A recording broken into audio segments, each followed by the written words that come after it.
I've been in situations before where individuals in different roles have inadvertently been dismissive of the purpose and or validity of my role as a learning and development consultant providing employee training.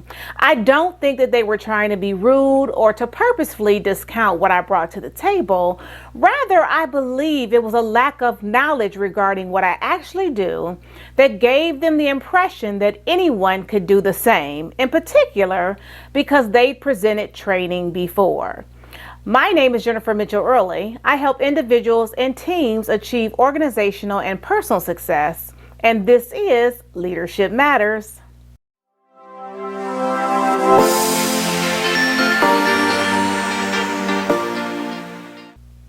Today we're talking about the difference between presenting and facilitating. In the HR Bartender article, The Difference Between Training, Facilitation, and Presentations, author Sherilyn Lawby describes training as the act of teaching a person a specific skill or type of behavior, facilitation as the act of helping other people to deal with a process or reach an agreement or solution without getting directly involved in the process, discussions, etc., and presentation as an activity in which someone shows, describes, or explains something to a group of people.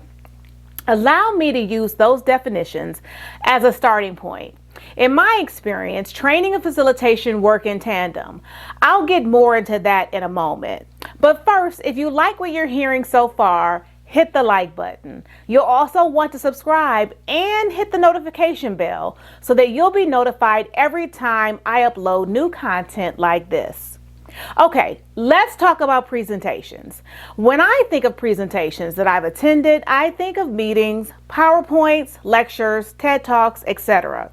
According to Wikipedia, a presentation conveys information from a speaker to an audience.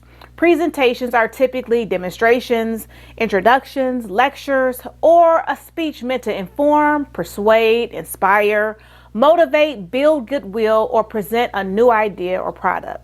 Inherent in the definition is the fact that presentations are typically one-sided. The presenter disseminates information to an audience with little to no audience interaction, check for understanding, or assessment of whether or not the information has been processed, synthesized, or can be applied by the listener.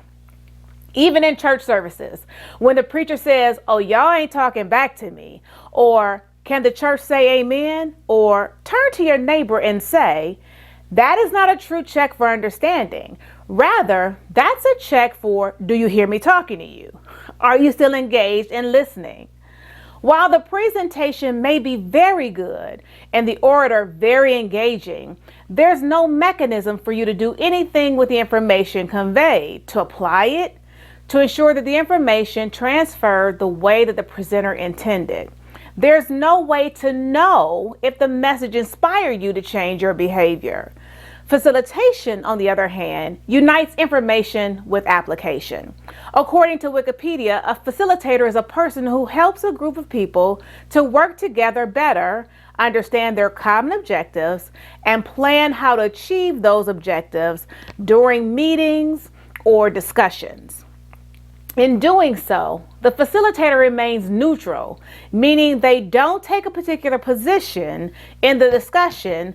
As a facilitator, it's my responsibility to ensure that participants, 1, understand the objectives, 2, can perform said objectives, and 3, can confidently carry out the new behaviors outside the workshop, classroom, session, etc.